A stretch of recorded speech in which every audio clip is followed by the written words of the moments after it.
If it wasn't for the Most High who was on my side, man, ain't no telling where I'd be. Mr. Wilson would've known. Can't nobody tell me nothing different.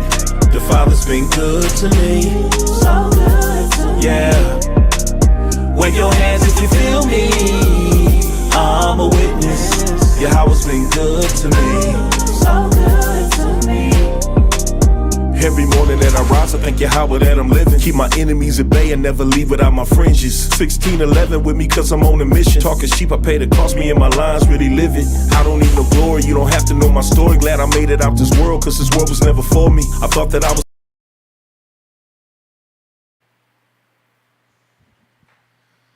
Shalom, Shalom Israel.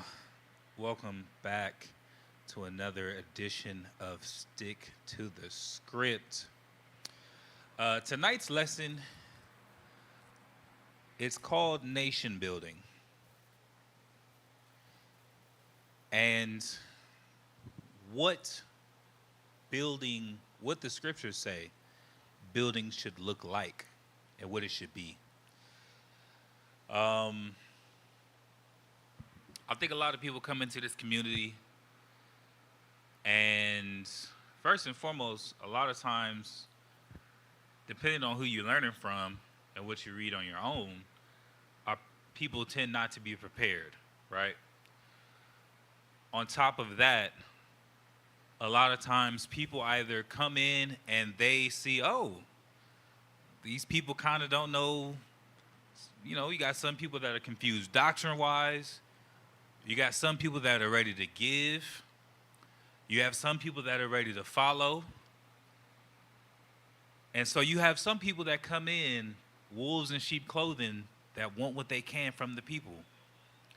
And then you have those that are trying to figure things out, trying to understand what it's supposed to look like, trying to make sense of what they see, get discouraged, get frustrated. Oh, these people aren't perfect. Oh, I don't know about this. I don't know about that.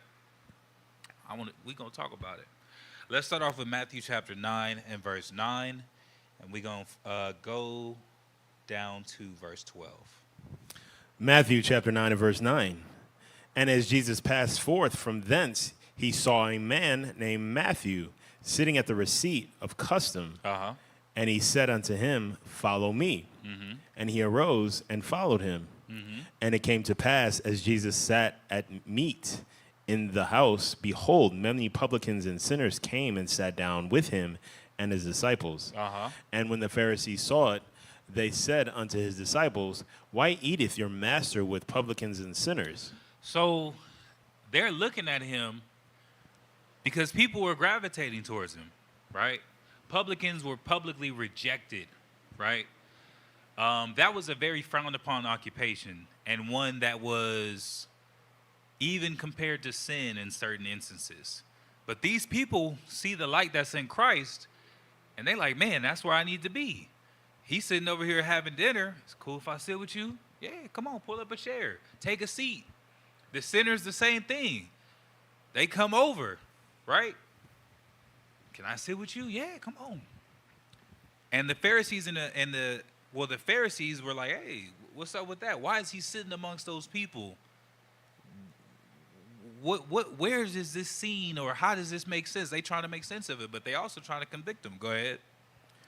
But when Jesus heard that, he said unto them, They that be whole need not a physician, but they that are sick. That's a lot of the community at large, right? Between a lot of us, a lot of the members of our community, publicans and sinners.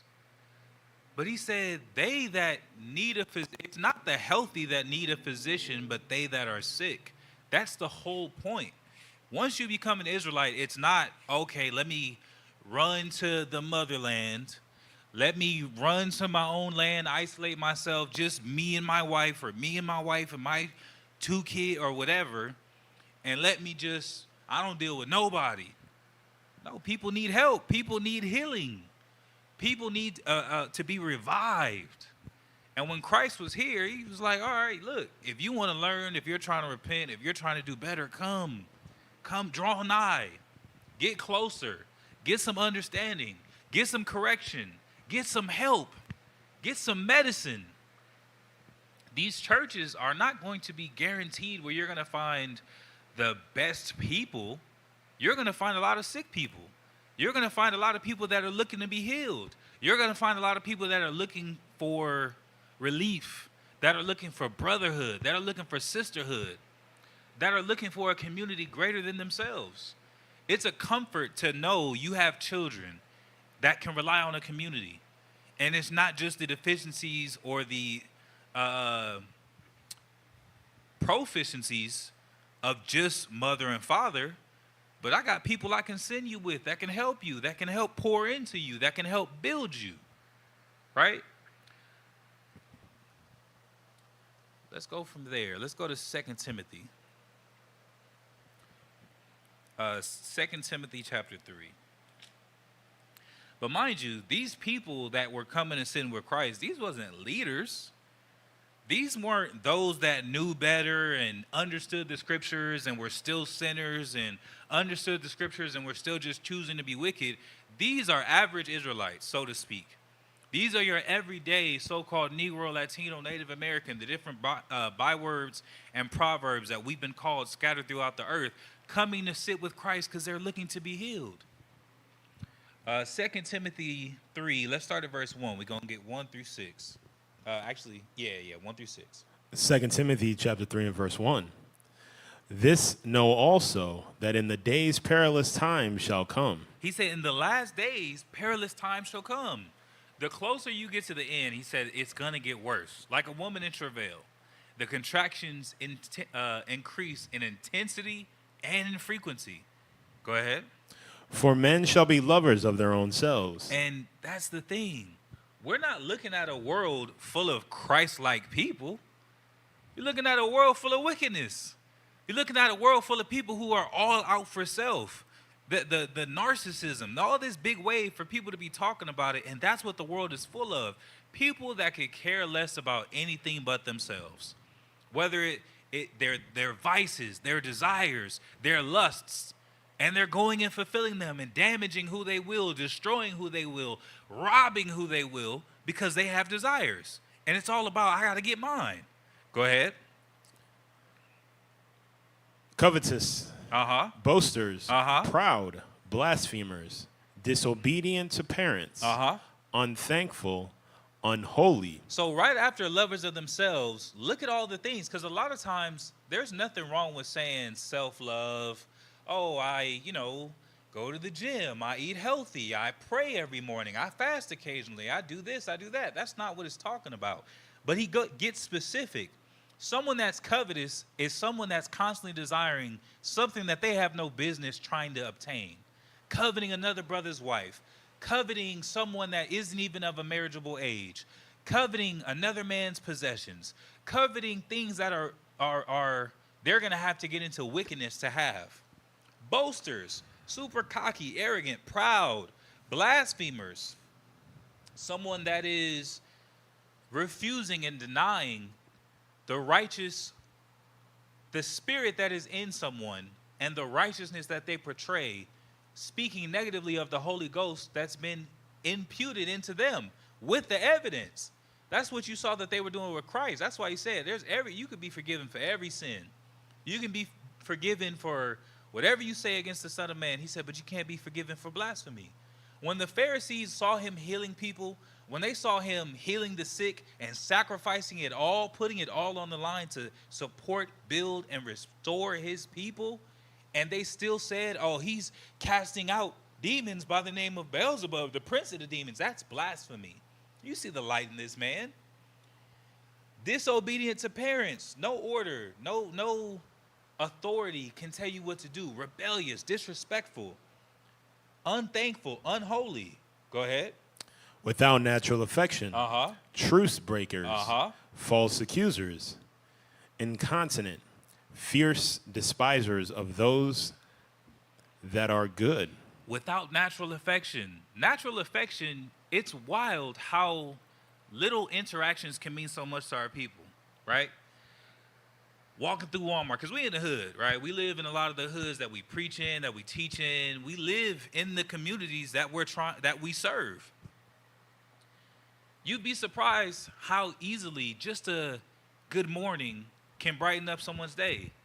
How easily, how you doing, brother? How you doing, king? How that relieves someone's tension and immediately almost like pacifies people, because our people are just so on edge, so aggressive towards one another, so cursed, so going through so much tribulation, so distraught. Truce breakers, you lie, you don't do what you say you're going to do. False accusers, again, lying, incontinent, you can't contain yourself. Fierce, the ferocity, the anger, the harshness, despisers of those that are good. And then when you have people that are doing good, you have a lot of people that come along and hate it. A lot of people that come along and want to cast their doubts, that want to come and watch like a circus. They want to watch the person get up on a tightrope, not because it's fascinating, but because they want to see if you're going to fall. And it's sad. But he said, this is how you know you in them last days. Go ahead. Traitors, heady, high-minded, lovers of pleasures, more than lovers of God. Lovers of pleasures more than lovers of God. Sacrifice righteousness in a minute for a vice, for a pleasure, for a satisfaction, for a jump off. Go ahead. Having a form of godliness, but denying the power thereof. From such turn away. Having a form of godliness, you got some good things about you, but you're not truly submitting yourself to the Most High. He said, from such turn away. Get away from those. Go ahead.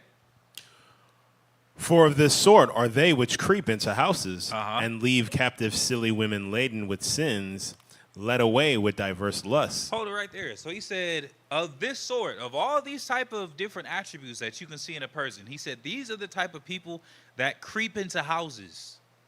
These are the type of people that betray. These are the traitors and lead captive silly women laden with sins. They got those vices that they looking to satisfy, those scratches that they looking to itch, or those itches that they looking to scratch.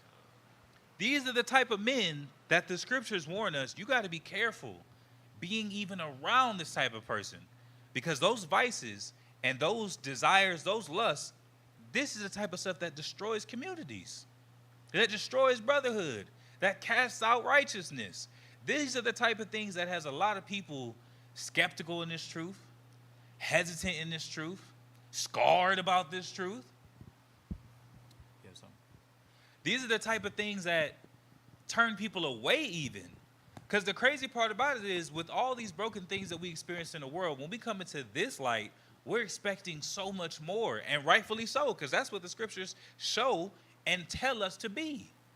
But how many people give up on their walk, give up on their opportunity for salvation because they see the wickedness and the harm that's being done by others, and especially leaders?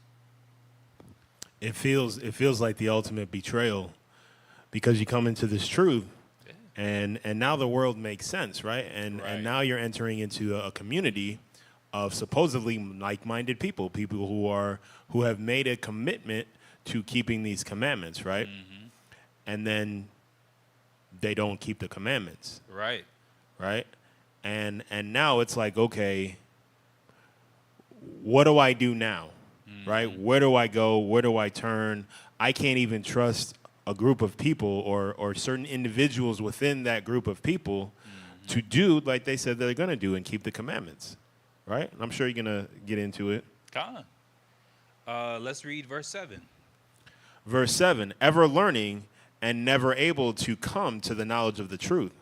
Ever learning, but never able to come into the knowledge of the truth. Always got some type of incredible, well thought out, well put together, informative lessons, breakdowns, understandings, enlightenment, but can't do the simple things that are required in the law.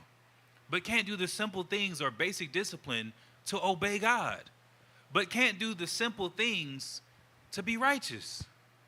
That's a problem. And it is discouraging. And it does damage people. It said, ever learning, but never able to come into the knowledge of the truth. Loving to debate, loving to teach Christ of contention. Man. And there's so many, you can hide well behind knowledge, especially if people feel like they can't touch you, especially if you're not presenting yourself as approachable. And you see a lot of people in this truth that come in and they reinvent themselves. And not in a sense of being renewed in the spirit of your mind, but they be that same person, but they done threw on some different things. They done threw on some fringes. They done threw on some certain attributes that make them appear godly. Grew that beard out. Grow that beard. But still, all right, well, what can I get? What's in it for me? Mm-hmm. How can I sway these people? That's the battle that our people face, and that's the same thing that Christ was facing. It's a battle for influence. Who's going to lead this people? Who's going to get people to follow? Because when you get a whole bunch of people, let's go to Ephesians 6 and 12. That's what the world is profiting off of now. That's the big thing, to be an influencer, to be a social media personality. And when you get that many people together, you can say, hey, everybody just donate a quarter. 500,000 people. You're going to walk away with something. Everybody donate $1. It's 500,000 people. You're going to walk away with something good. You're going to walk away with a good amount. And it's a whole lot of ideas that are pitched, doctrines that are pitched. Everything's just about the battle of, can we sway the people? And wherever the people are, whatever you need is going to be amongst the people. So that's the battle. Should they do good? Should they do bad? And the world is constantly pushing out more and more wickedness with the music, with the movies, with the shows, with the commercials. It's crazy. Ephesians 6 and 12. For we wrestle not against flesh and blood, but against principalities, against powers, against the rulers of darkness of this world, against spiritual wickedness in high places. He said, that's the thing. And it was the same thing in the wilderness with Moses, right? The Most High said, until all the men of war die. All the men that look at things from a physical perspective, and that's not the only thing they did. Obviously, they engaged in a lot of wickedness. You could read the history.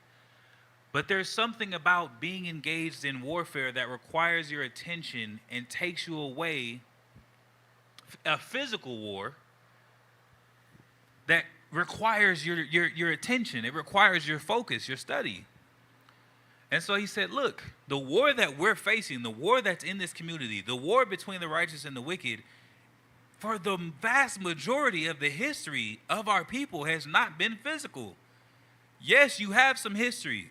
Yes, you do see wars. Yes, you do see conquerings and things like that. But before there was ever a physical war, there were conversations. Whether that's between leaders or between people where, hey, man, stuff not working out, but I heard so-and-so down the street. It's a new temple. Maybe we should go pray to those. Conversations.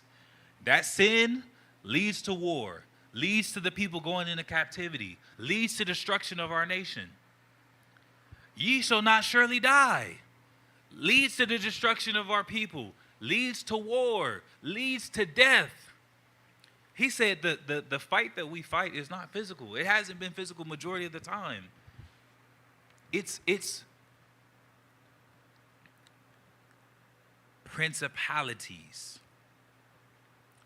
ideas, corporations, businesses, kingdoms, even certain thought processes that can be so damaging. If you ever seen Apocalypto, they get back to the village. He like, hey, what was that? He said, oh, don't bring that fear into the village. Right. People are going to see that. People are going to be moved by that. You're going to start influencing people, whether you like it or not. You're going to influence them. So don't bring that in here. That's what we fight. When people are on their own and they're on Instagram and everybody giving their opinion and everybody's got their own podcast and everybody, it's not hard to set up a few $100s and set up a camera and talk about all the things that you think. How much of it is profitable is slim to none, but it ain't hard. It's everybody doing it. And then once the money started flowing, it became extremely saturated. That's the battle. People's minds. people's, I mean, and it happens so quick, even since we were kids, and the children now, we're given constantly ideas. Bishop Tazaiwan was just talking about that. What was that? 2 weeks ago, I think. Are you ready to be married? Talked about how many of the women would be okay, or the girls would be okay if they weren't to be married, or if they weren't to, have the experience that they've seen so many times. I can't remember if any hands went up. But guess what? Because they've been watching Disney or movies, love stories. You see it all over the place. It's one of the main things that people talk about. And it becomes the desire of our hearts. I want to have something like that. I want to have what I've seen. And it's so easy to sway our people into vanity, because then it's not just, I want someone that's going to be down for me, that's going to be a righteous person, that's going to be honest, that's going to be good, that's going to be faithful. It's also, I want a man that's making 6 figures. I want a man that can give me everything I want the moment I want it. I want a man that's going to he just is my Prince Charming. He saves the day, comes, pulls me out of my situation, and it's like he's a genie in a bottle. Every single desire is met, and it's unrealistic. Man, you would think the way that the media, all of the content, you would think that the pinnacle of a woman's life is marriage. Yeah. Right? You would think that from everything that we see, that once a woman is married, she has reached the pinnacle, and it's smooth sailing from there, right? And that couldn't be the furthest thing from the truth. And that's facts. And we're so unprepared by how much work goes into marriage, how much work goes into being a parent, how much work even goes into being an adult. It's constant. You got stuff to do every day. Unless you just unless you get, to a financial place of you don't have to do anything physically. And even that takes typically a lot of work, a lot of research, a lot of effort. A lot of time. There's so much that's always needing to be done, but yet and still we have all these vain ideas and opinions of what our lives are supposed to be. Mm-hmm. And it's not like, I saw this one time and I just couldn't let go of this one. You see it day in and day out, constantly. Everything. Even if you sit up here, because I've seen brothers be like, man, I'm getting rid of my cell phone. Like, it's just making me sin so much. You driving down the highway, it's billboards on either side. Right. The luxury glasses, the luxury watch, the gentleman's club. You start getting conflicted. It's everywhere. The perfume ads. They're going to get you one way or another. You like music? It's ads on YouTube. Mm-hmm. Like music, it's ads on Spotify. But that's the battle. It's the influence. Did you read all of 12? Yes. Con. Let's see. Let's go from there. Let's go to Judas chapter 5 and 17. Because for the most part, and a lot of the things that Paul wrote of and that he warned the people of, I don't see him saying, arm yourselves. The battle, is going to be 100 million men, and everybody's got to take out 10. And I don't see him warning of a physical war like that. The main thing that he warned about was the influence. Watch out for wolves in sheep's clothing. Watch out for false brethren. Watch out for false prophets. Watch out for those that are going to have these attributes, because they're going to try and destroy you and get what they can from you. Judith 5. I want that story, but I want to start at...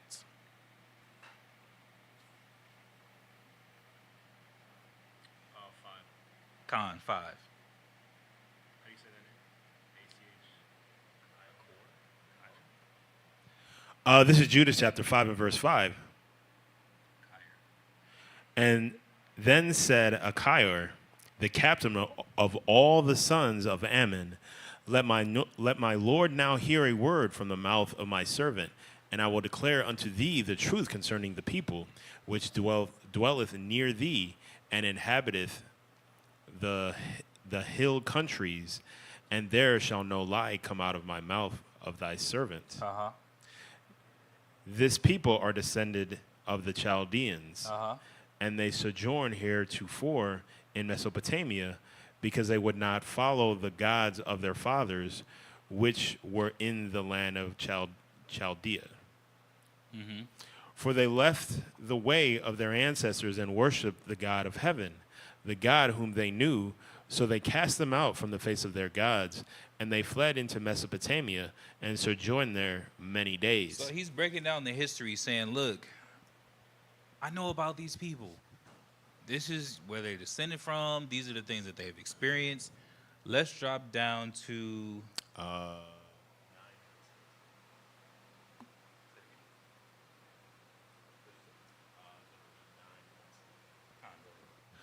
Verse 9. Then their God commanded them to depart from the place where they sojourned, and to go into the land of the Canaan, where they dwelt, and were increased with gold and silver, and with very much cattle. Drop down to 17. And whilst they sinned not before their God, they prospered, because the God that hateth iniquity was with them. That's the thing. Because you got to, like, what would be the purpose? All these movies, year after year, all these ideas, all these doctrines, all these distractions. What is the purpose of doing all these things? And if it's just for money, then you could make money off of telling any story for the most part. Any doctrine and any... But the reason why it's sin is because the whole world knows who we are. That was like some of the early videos we watched, first learning we were Israelites, coming into the truth. You know, people from other countries saying, oh, we know that you're the Israelites. We're waiting on you to return. And it was like an amazing thing. And then I remember years ago working by LAX. It was Apostle Yashamai. He asked a brother, well, I ain't going to say a brother. He asked someone from somewhere in the Middle East, who are the Israelites? And he told him straight up, oh, it's you. And I remember he was telling me that story, and I was like, I can't believe this. Everybody knows but us. All these other nations have an understanding these are the children of God. And the reason why all these things are constantly put in our faces is because while we sin not before our God, the God that hateth iniquity is with us. And when he's with us, it ain't like we finna be in captivity and subject to payments, and that's when we get restored. That's when we get our autonomy. That's when we get our priesthood. That's when we get the power of calling upon God to destroy our enemies. We're unstoppable because we have the Most High, and the Most High is unstoppable. So you don't, as much as even though our people learn to war, and war is an important element of life in general, so much of these scriptures is talking about our minds and the influence that is constantly being set upon us. And it's not just the heathen. Even the Pharisees, why did they hate Christ? Because they were influencing people. They wanted to be seen. They wanted to be heard. They wanted the money. And Christ was messing with their pockets. He was messing with their influence. Now they not made, people starting to look at him a certain way. People starting to question, oh, yeah, you're right. How come that brother does do that? How come that sister, how is it that he's able to, how is it that he's a Pharisee, that he's a leader in the community? And yeah, you're right, I have seen him do this. I have seen him do that. Yeah, he said he like this, but I've been around him, he ain't like that. Let's go from there. Let's go to Titus. This is a lot of times what it really be about for a lot of people. Titus chapter 1. Let's start at verse 7. We're going to get 7 through 12. This is Titus chapter 1 and verse 7. For a bishop must be blameless as the steward of Yahweh, not self-willed, not soon angry, not given to wine, no striker, not given to filthy lucre. So, actually, we'll stop at 11. But it said, a bishop must be blameless as the steward of God. Now, this is obviously a bishop of a church, right? And I believe, and I'm not going to say I believe, I know for a fact the bishops here at True Nation set a good example of being an overseer and having these attributes. Come on. All praise to the Most High. All praise to the Most High. But this doesn't mean that if you're not a bishop or a head of a church, you can be self-willed and a drunkard or given to wine or a striker and given to filthy lucre. First and foremost, a bishop means an overseer. If you have a wife, you're an overseer. If you have children, you oversee your own house, right? But how many of the so-called leaders in our community have these attributes? And it's like, if you just stick around, you start to hear about things. Oh, yeah, this is, whether they call themselves priest, general, captain, whatever title that they give themselves, you start to hear, oh, yeah, this brother, even though he got this reputation, he got this body, he got this many churches, yeah, nah, he like to drink. Ain't nothing. Scriptures don't ever condemn having a drink, but it condemns being drunk. Mm-hmm. And you hear a lot. That brother, yeah, man, I remember that time. That brother, oh man, he ain't 21 just learning how to drink, because there is a way to drink. Right. Dude, how old is he? Oh, man, he's been drinking for a while. That's just that you liked it. That's just what you do. Striker, giving a filthy lucre. Oh, he a fighter, he a brawler. Somebody say something and he gonna lay hands off of maybe a comment. Hey, hold on. How bad was the comment? I was pretty quick for a man of God. Not giving the filthy lucre. Now, I want to give some balance too, and I try to give balance. I hope it doesn't come off as confusing. But I try to give balance because there's usually things like you can drink, but you just can't be a drunkard. You can't be given to wine where that's your vice, and you getting up early in the morning, chasing it. You start getting, the shakes because you ain't had a drink. That's someone who's given to wine. That's someone that submitted themselves for the feeling that drink gives. That's what this is talking about. And I'm not saying it has to go that far for you to be considered given to drink. But nor a filthy lucre. I think it was DeRoss that said this. It was like at one point, it was like almost like if you was to be righteous, like you had to be broke. Like it was like a righteousness to being broke. And there's plenty of our people, especially in times past, that were wealthy. Our father Abraham was wealthy, right? His son Isaac inherited that wealth. Jacob came and married into a wealthy family, but also had some wealth himself. Plenty of times, Job, plenty of times that there were wealthy individuals that are in our lineage of our people. There's nothing wrong, but you can't compromise the law in order to obtain money. You can't break Sabbaths. You can't be disobedient to the commandments. You can't bend and break the rules or give counsel or give judgment because it's for some money. Switch up a doctrine for some money. Create something like that's giving a filthy lucre. You got to stop charging for your counsels. Charging for counsels. Hey, man, I'm about to go live and break down. A lot of you guys have been asking me about this. Click the link below. Join, Pay $5. Yeah. Join my Telegram. Join my this. Join my that. Just pay a couple dollars a month and you can get, don't the Bible say buy the word and sell it not? Nothing wrong if you're a wealthy man in this community, a wealthy woman in this community, as long as you're righteous. If you're not righteous, it don't matter what it is that you are. Most High don't care about it. That's why I said he don't have respect of persons. He don't care if you was a celebrity. Man, I used to have 40 million people screaming my name. I used to have 200 million listeners on Spotify a month. That's great. Let's look through this book and see how did you measure up to the standard. Right. Oh, man, people used to fall out when I came on stage. That don't matter to the Most High. How obedient were you? That part. Go ahead. Verse 8.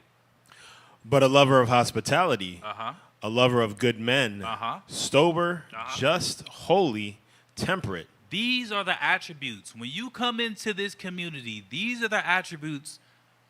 These are the type of men, or excuse me, how do I say this? These are the type of attributes you should see in the men that are proclaiming to be leaders, that are leaders. These are the things you need to see. A lover of hospitality. Can't be living a double life. Don't nobody know where you are, when you are. You open up your house and you invite people in. You show that you got charity. You show that you got care and love for people. You offer them a righteous environment, which is huge because we're constantly surrounded by wickedness. But also, I can account for where you are. Who knows where you are in a day? Who can look? And it's crazy. It's so easy now. You could just tap a few buttons and share your location with people. Just let people know what you be on. You shouldn't have anything to hide in the Right. truth. You shouldn't have anything at all to hide from anyone in the truth other than what happens with you and your wife or wife's behind, that closed bedroom door. God. A lover of good men. You love those that are righteous. Even if they're greater than you. That's one thing. A lot of people, I've seen so many leaders. They love you until you surpass them. They love you until you get more influence. They love you until you obtain more favor. But if you're doing righteously, how could I hate you? If you're doing righteously, where's the animosity? Man, all praise to the Most High. The Most High sent a good laborer, Ak. Glad to have you a part of the body. You're doing good. All praises. That's what it should be. But if you got those that, oh man, he's still in our influence. Let me put him down. Let me shun him. Let me put him off to the side, her off to the side, because I need that spotlight. That's a problem.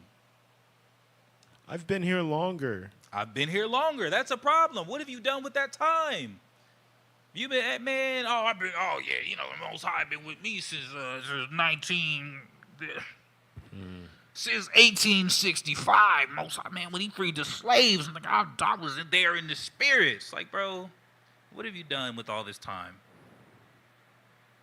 What have you done within the community? Whose lives have you impacted? Who have you been able to help save? How have you aided the effort to rebuild our people? 40 years, who knows your name? And I'm not talking about vainglory. You on YouTube with 100 million views. Who can say that's a good man? That's a good woman. This is the thing. If you're in an organization and there's work to be done and you've been in there for some time, people are going to start looking for you to help. If they feel like you're worthy of and capable of doing the work.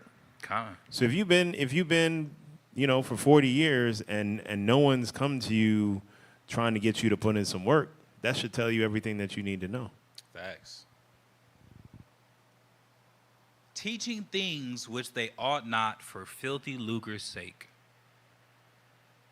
Give you a pass. Give you a way out. Giving you a doctrine of convenience. And man, giving you counsel. And it only costs you X amount of dollars. And oh man, that's crazy. All right, whose car are we putting this counsel on? Oh, his? Now he like, oh, I don't know, sis. You should probably just let all of a sudden the teachings, the doctrines, the things are being slack because there's some money involved. That's a problem. We're going to need another counsel, sis, next week. Right. It's bad. Let's go from there.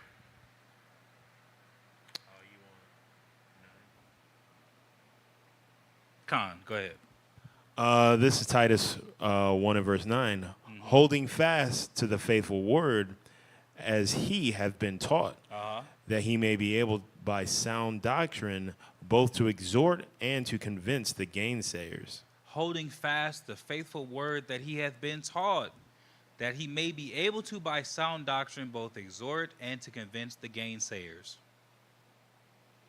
All these years, and it's like, oh, well, yeah, I had a year where I wasn't wearing fringes. I had a year where I committed adultery a couple times. I had a year where, what? you need to be able to help, to teach, to build up. And it said the gainsayers, to convince the gainsayers. Let's get that real fast. Get that definition.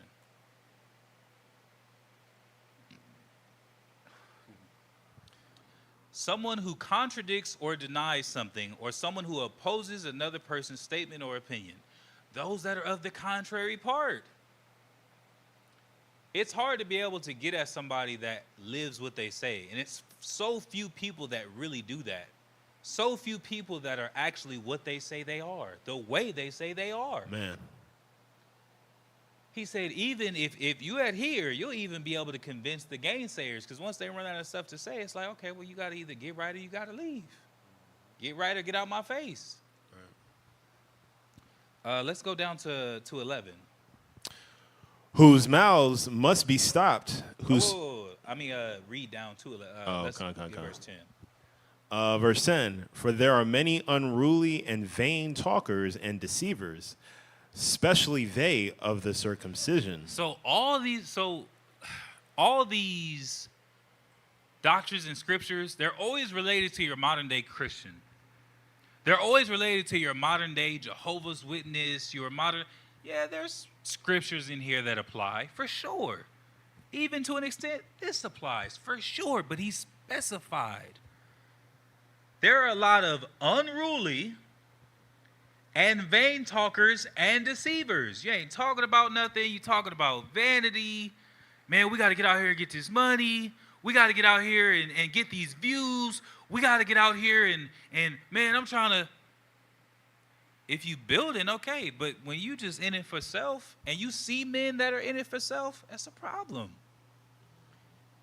Then and they are deceitful and deceivers, especially they of the circumcision. He's not talking about the other nations. He's not talking about your average Christian. He's not even talking as much of someone who doesn't know they're an Israelite, so much as someone who does. Especially they of the circumcision. It's like, man, it's like it gets worse. Because at least when you're in the world, that's all you're surrounded by. That's all you talk about. You come into this truth, you have all these other things to talk about, to offer, to build upon. It gets worse? How? Go ahead. Whose mouths must be stopped, who subvert whole houses, teaching things which they ought not, for filthy lucre's sake. And there's that filthy lucre again. Subvert whole houses, destroying people. How many camps out there with leaders that are destroying not just the camp members, but those who follow and watch these camps classes online? Right? Let's call them out. Go ahead. The actual names? No, we're not going to do that. Oh, okay. But it's a lot of them out there. It's a lot of them out there that are teaching things that are contrary to the Bible, just for that vain glory, just so they can get their numbers up, right? Just so they can get their views up, just so they can get their notoriety up, right? And have no real desire to feed the people according to these scriptures. Have no real desire to save souls. It's really a sad thing. I'm going to be wise, but I'm willing to say names.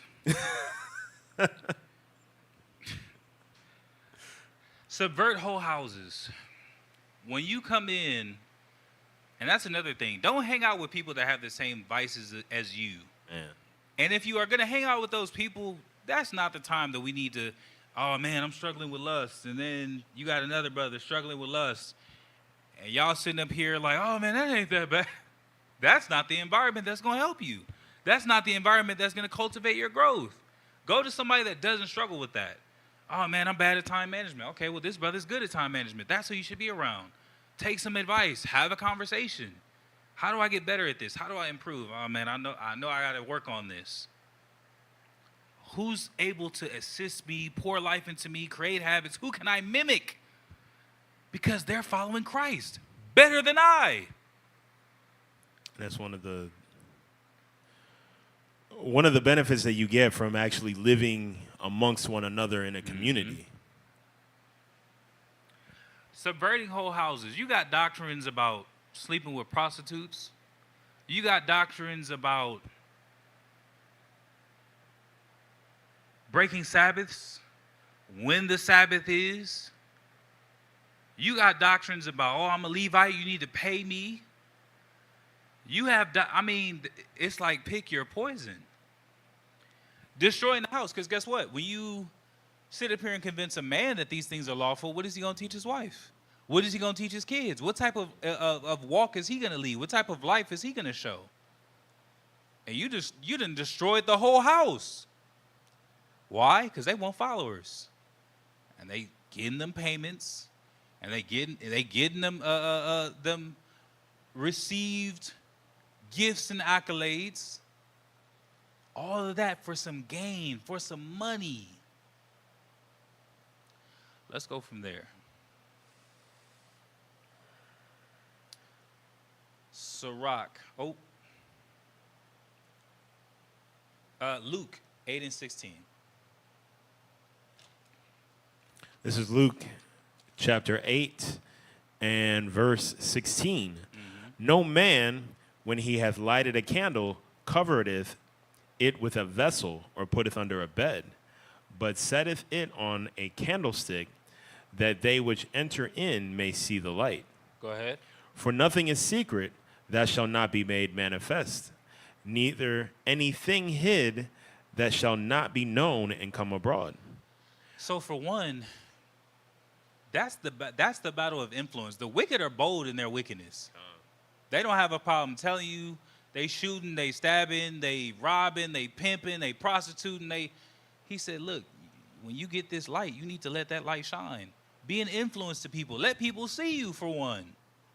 That's another reason why you can't be in the middle of nowhere by yourself trying to keep the commandments, and you're not going to be able to influence people because they don't even know you. And it's crazy, and it's so unfortunate, because that's not even necessarily the truth, because there are a lot of people that get that type of influence.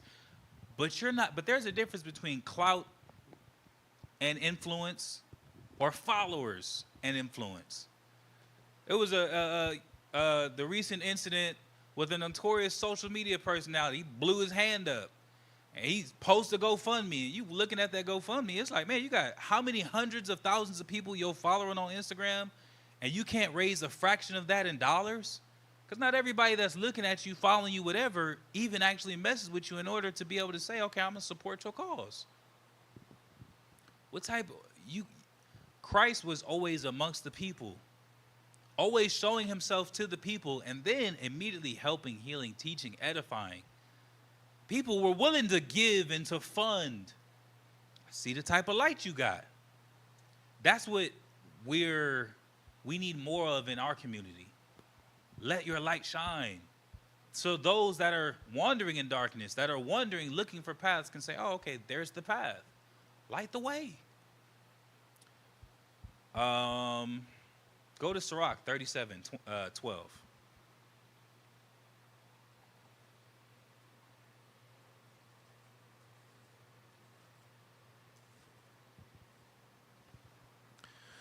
This is Ecclesiasticus, or Sirach, in the Apocrypha, chapter 37 and verse 12. But be continually with a godly man, whom thou knowest to keep the commandments of the Lord, whose mind is according to thy mind, and will sorrow with thee if thou shalt miscarry. He said, always be around a godly man.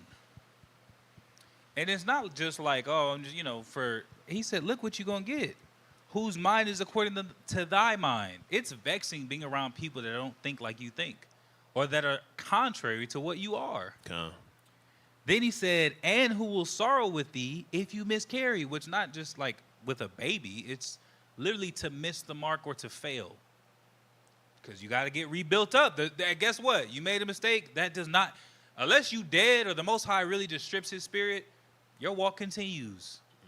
Smut on your name, stains on your garment, stains on your reputation. Guess what? Course ain't over.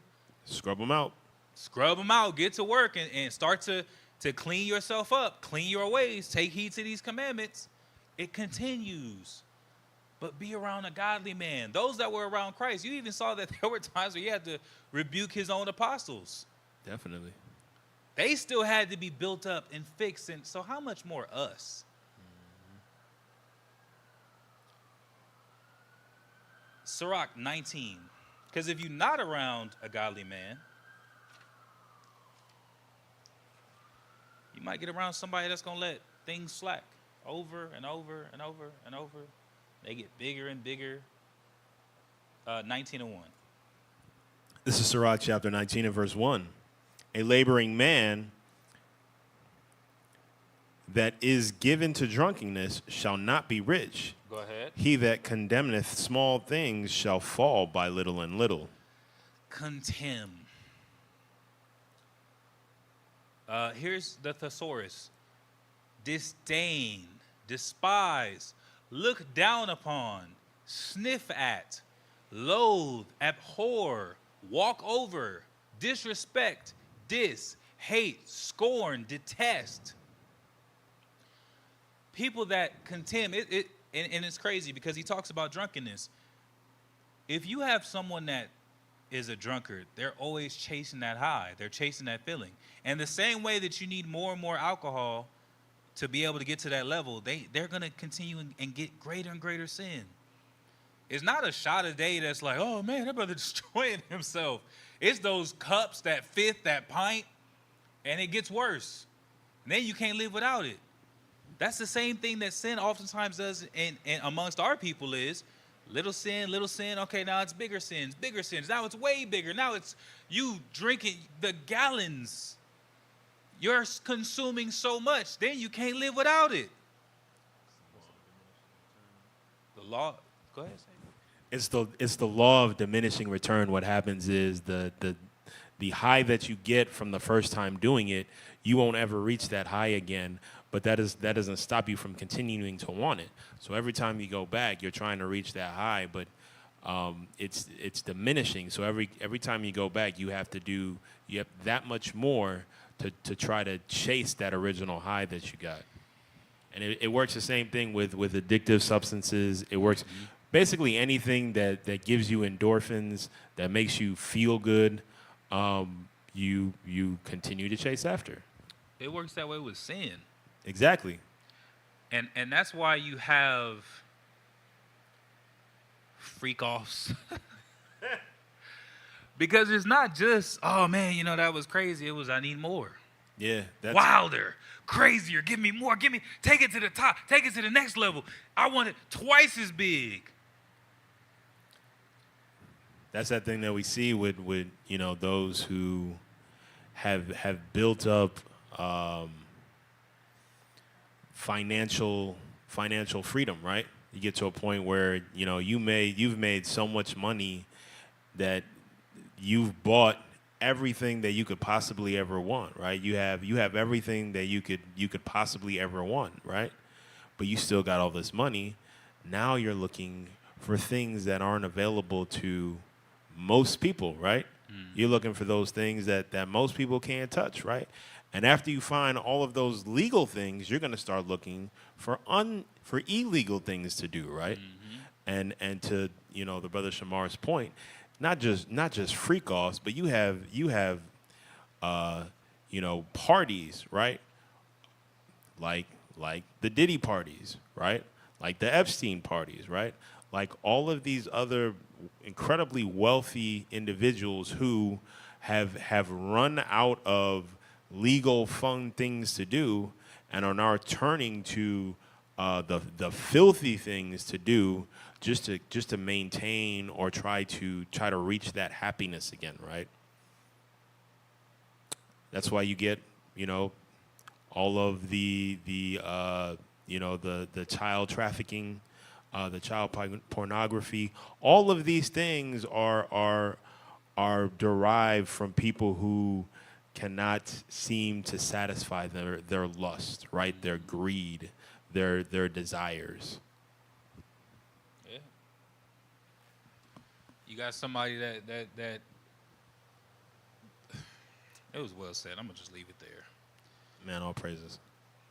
Let's go to Matthew 5:19. What do the scriptures say about letting go of those little things. So when you sniffing at the commandments, let me investigate. Let me see if that's cool. You abhor it, you diss it, you loathe it, you despise it, you disdain it. Matthew 5:19. Whosoever therefore shall break one of the least commandments and shall teach men so, he shall be called the least in the kingdom of heaven. But whosoever shall do and teach them, the same shall be called great in the kingdom of heaven. He said, if you are ignoring, abhorring, contemning the least of the commandments, you're going to be ignored, abhorred, contemned, abominable. You're going to you're going to the lake of fire. That's what the least in the kingdom of heaven is. The lake of fire. At least a lot of people don't have the proper understanding and feel like, well, at least I'm still in the kingdom. No. That's not what that's talking about. Nah. That's talking about destruction. Right. The lake of fire.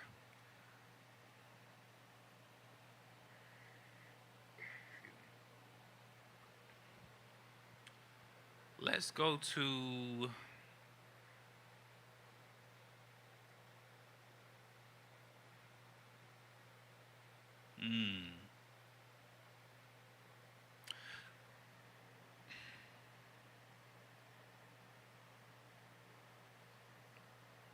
Let's go to Sirach 6 and 7.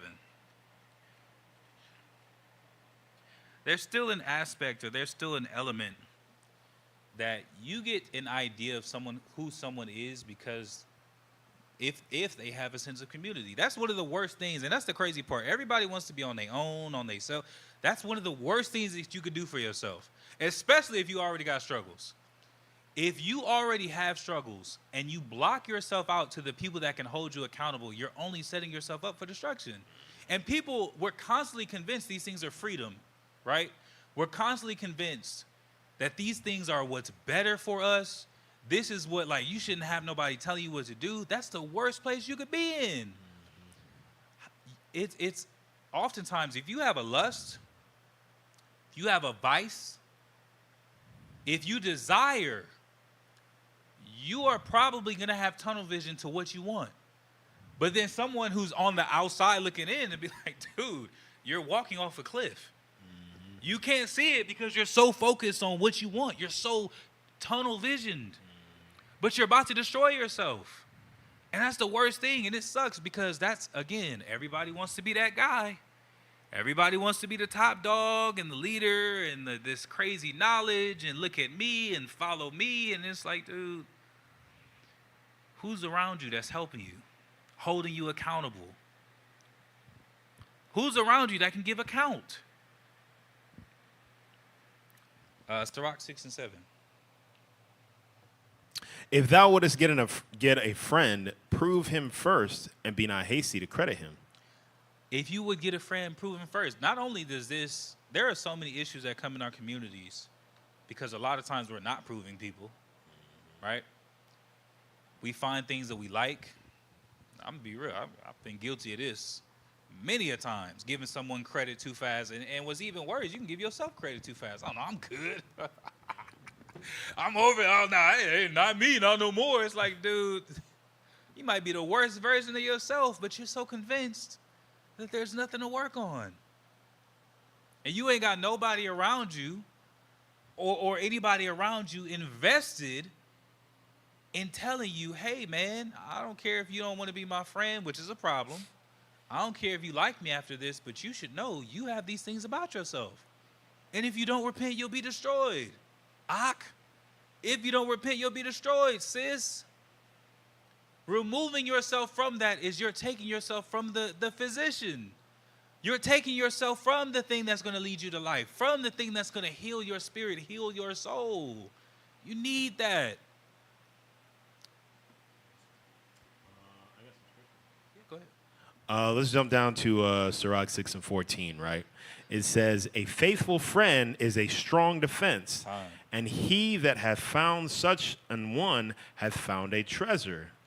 Nothing doeth countervail as a faithful friend, and his excellency is invaluable. A faithful friend is the medicine of life. You can bring him down. You teaching. And they that fear the Lord shall find him. Whoso feareth the Lord shall direct his friendship aright. For as he is, so shall his neighbor be also. So he said a faithful friend is a strong defense. Again, not always in physical war. Even though it is nice, okay, you got, another man in you back to back, we army of two in it. But a strong defense against your delusions. Man. A strong defense against your desires. Nah. I've heard every bit of logic you've tried to give me to say why you think this is acceptable, and I can't find it in the scriptures. Right. I can't justify it. You cannot do this. That's a faithful friend. And the reality is, someone who's a faithful friend is going to be invested in what's best for you. Right. Even if that means them losing. I had recently a situation. A brother was spending, trying to be charitable. Bishop to Zion, he said, hey, mind you, he could easily, profit or whatever the case may be. He said, look, you might want to slow down on some of you doing a lot of the things. Are you taking care of things? You having fun? You buying drinks? You buying food? Are you being reasonable? Are you being on top of things? Are you being disciplined? You have to take care of these things. I'm sitting there listening. I'm like, okay, damn. I appreciate that. I can hear. I'm taking something from this. That's a faithful friend to be able to say, hey. That's a faithful friend to be able to say, hey, this isn't the best for you, even if it makes you feel good, even if it makes me feel good. This isn't what's best. He said, nothing doth countervail a faithful friend, and his excellency is invaluable. It's invaluable to have somebody that's in your corner that's not going to sway and bend for the same things that you might be weak to. That's not going to sway and bend to the same things that you might sway and bend to.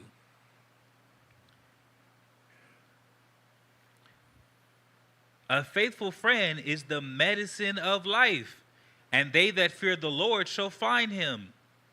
Whoso feareth the Lord shall direct his friendship aright. And that's another thing. How are we friends if we don't agree?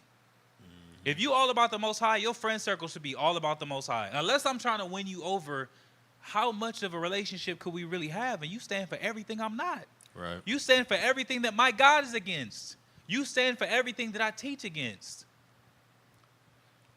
All right, I give you some opportunities and hopefully win you over, but at a certain point, it's like, where's the value in this relationship? I want to have fun. I can go have fun amongst the righteous. I can have fun at a feast day. I can laugh with somebody that got some fringes on. Gosh, man. And it's often a better time. It's a better time. If nothing else, I know I'm safe.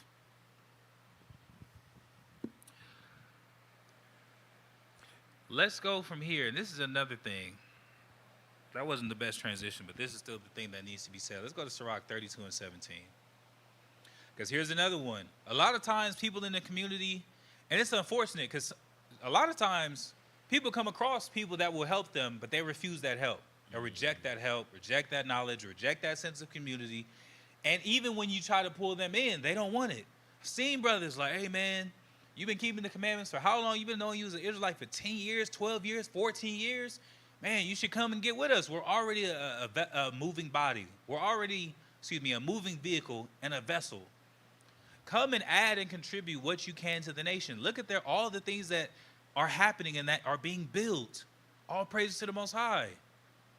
Get in where you can fit in and put in your brick. I'm cool on my own. I'm good out here by myself. It's like, man.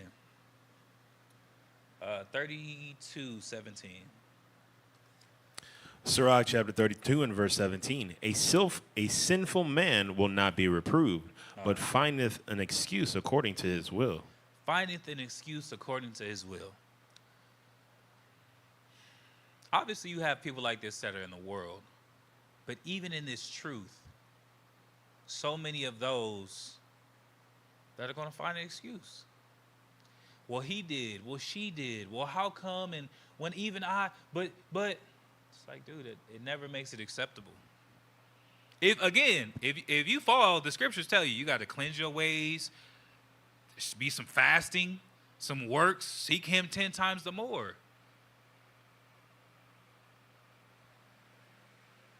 Salakia.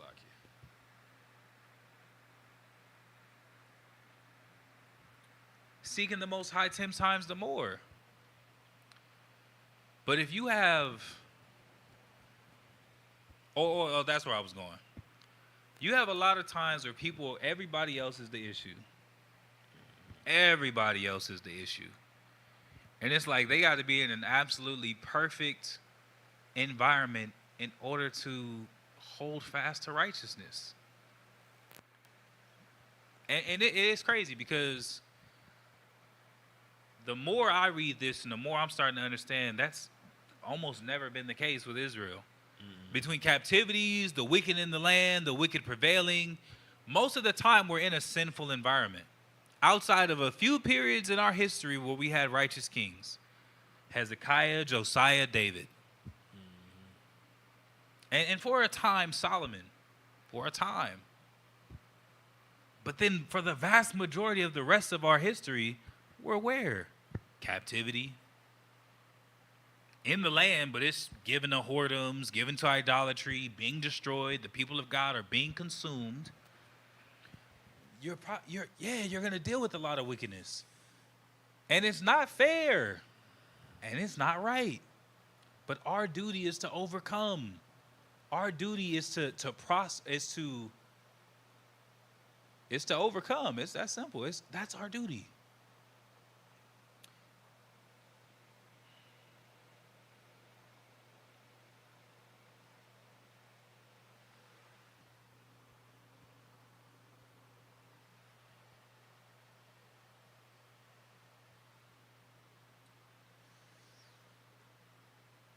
Oh, that's another one.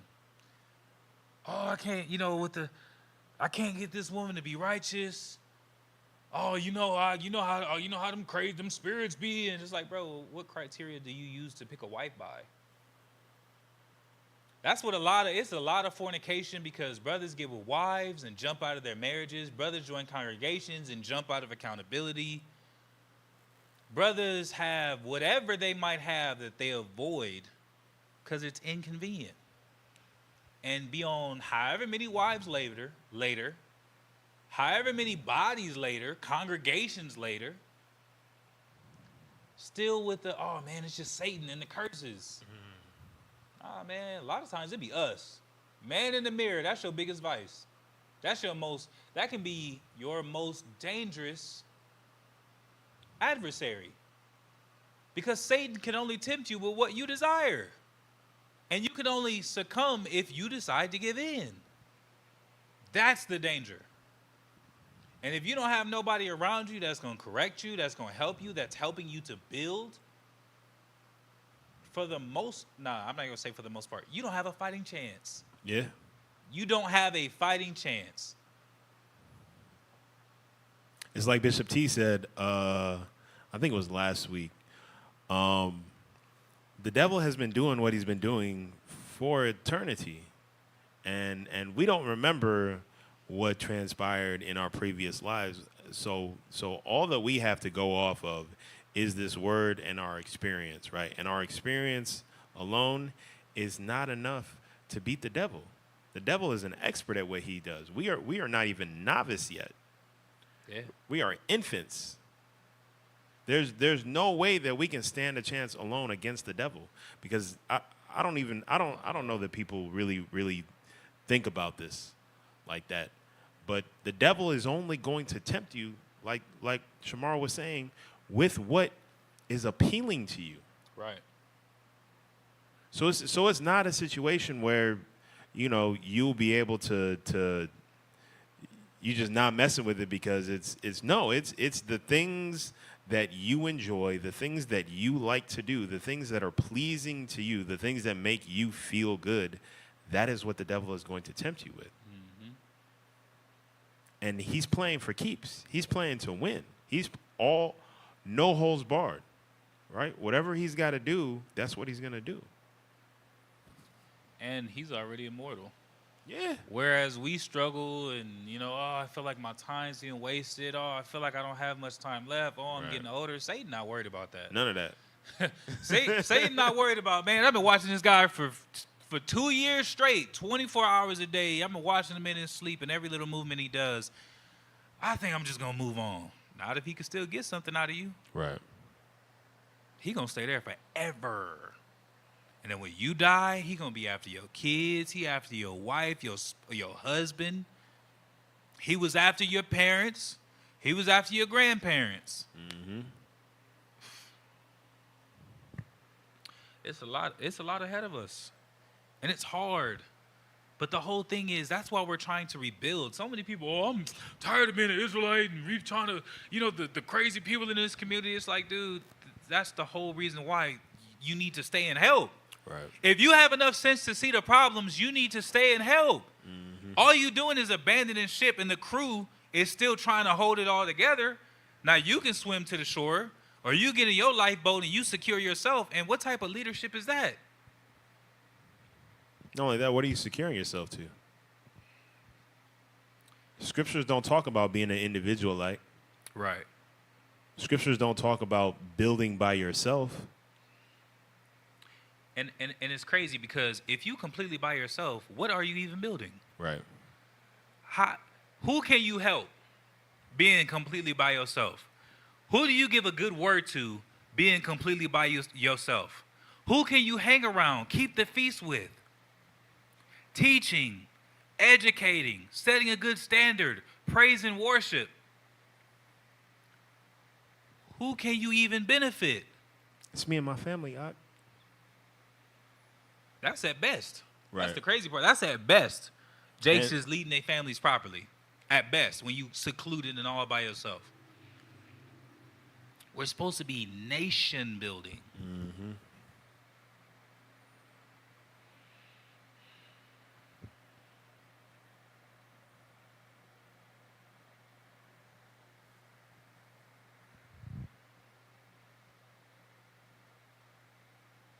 That's another thing. We need righteous environments where we can come and rest. Yeah. Not too long ago, I was out with my wife. We went on a date. It's been a while. I'm like, man, let's go do something fun. Me and you. While we there, I was not having the same amount of fun that I have here. Yeah. We got on our matching shirts. She's like, oh, that's man. I was like, all right, you do things for your wife. I don't know if I should have to tell the world that part of. We're not gonna tell no one else. I'm like, oh, yeah, it's already out there, man. We had on our, we got the, the same shirt. It ain't like I'm here with her and nothing like that. It was some tribal society. Shout out. God. But while we in there, it's red shirt, burgundy shirt, kind of getting looks. Yeah. I know what I look like. I've seen myself in the mirror. God. I'm in certain areas, whether it ain't like we here to enjoy a little time together. And I'm like, man, it's so different because it's not the same level of comfort that I have amongst righteous individuals. Mm-hmm. I'm trying to figure out what these looks mean. Right. I'm trying to figure out, hey, you on the other side of the thing and you keep hitting these, man. Hey, brother, how you doing? You get that compliment, and it immediately diffused the tension. He was like, hey, man, I just wanted to say I like the way that y'all, I like the way, he said something like the way that you guys are getting down. I like the way that you guys are interacting. And I was like, oh, man, all praises. Man, all Scripture praises. say, enjoy the wife of thy youth. He laughed, and it was like, all right, it was like that, still that little bit of tension. And I'm like, ooh, this ain't the most comfortable at all. We need a righteous environment where we can go and have peace, go and have relaxation, go and have rest, go and have trust. And the only place you're ever going to find it is amongst those that are striving to keep the commandments. Righteous men and women. I was gonna say, I imagine a lot of people don't even know what that feels like because you've never had it. Yeah, it's a lot of it's a lot of brothers that come in from the street life, and it's like, You out in the streets, but the homie trying to get at your girl. Yeah. The homie come to your house, he might rob you. Yeah. The homie might backdoor you, man. You've been on for too long. You got this food, or not this food. You got this money. You eating good. You got your you got your accessories. You done bought new stuff, and next thing you know, they the ones that's walking you down. They the ones that's trying to catch you lacking. They the ones that's always sizing you up and pocket watching. That's what's in the world, and that's amongst the homies. Right. That's amongst who you feel like you doing it all for. The homies. We got to come into and create this culture and this righteous environment so that people don't have to experience that type of animosity, that type of insecurity, that type of fear, that type of discomfort. Our people need to be revived. And it's crazy. A lot of people come into this truth, they reinvent themselves, they turn gangster, they turn Hollywood. Somebody that you never was, even when that's what the world was telling you to be. But let's go to Ecclesiastes 12 and 13.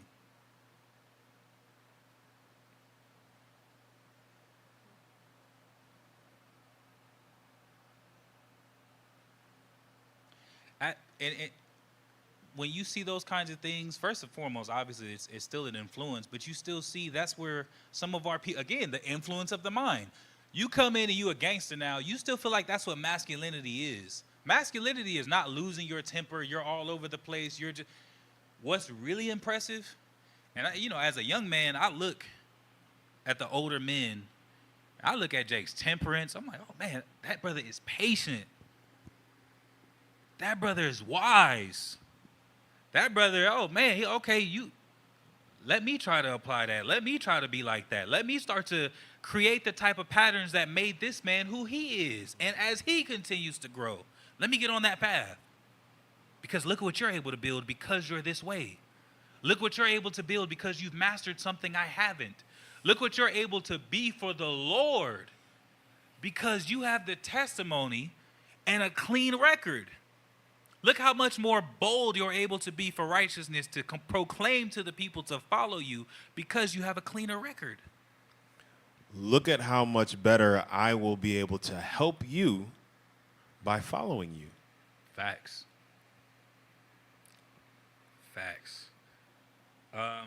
12 and 13. This is Ecclesiastes chapter 12 and verse 13. Let us hear the conclusion of the whole matter. Fear God and keep his commandments, for this is the whole duty of man. He said at the end of the day, and that's the number one identifying factor. You want to know if somebody's a leader? You want to know if you're in good hands? You want to know if you should follow them? Are they keeping these commandments? And not just stopped at fringes and beards and physical things, even though there are a lot that don't even do that much. There's a lot of things the scriptures really emphasize character. Man. Called the spirit. And your spirit is manifest through your character. Whether you have an evil character or an evil spirit, or a righteous character, or a righteous spirit and a good character. It talks about liars, truce breakers, lovers of themselves, those that are selfish, those that are wolves in sheep's clothing, all these different things, filthy lucre's sake. The attributes of the wicked. He said at the end of the day, fear God and keep these commandments. These things that are in Sirach are commandments. These things in Proverbs are commandments. Commandments. These things that are about getting your spirit right are commands. Fear God and keep the commandments, for this is the whole duty of man. All praise to the Most High. I hope this was edifying. I think it's safe to say, I'm for sure edified by these lessons just as much as I hope other people are. All praises to the Most High. I hope that there's something to take from, something that you can walk away with, something that you can use as a defense in the world that we in and the battle that we face. Shalom. Shalom. If it wasn't for the Most High who was on my side, man, ain't no telling where I'd be. Mr. Wilson would've known. Can't nobody tell me nothing different. The Father's been good to me. So good to me. Yeah. Wave your hands if you feel me. I'm a witness. Yeah, how it's been good to me. So good to me. Every morning that I rise, I thank Yahweh that I'm living. Keep my enemies at bay and never leave without my fringes. 1611 with me cause I'm on a mission. Talking cheap, I pay the cost, me and my lines really live it. I don't need no glory, you don't have to know my story. Glad I made it out this world.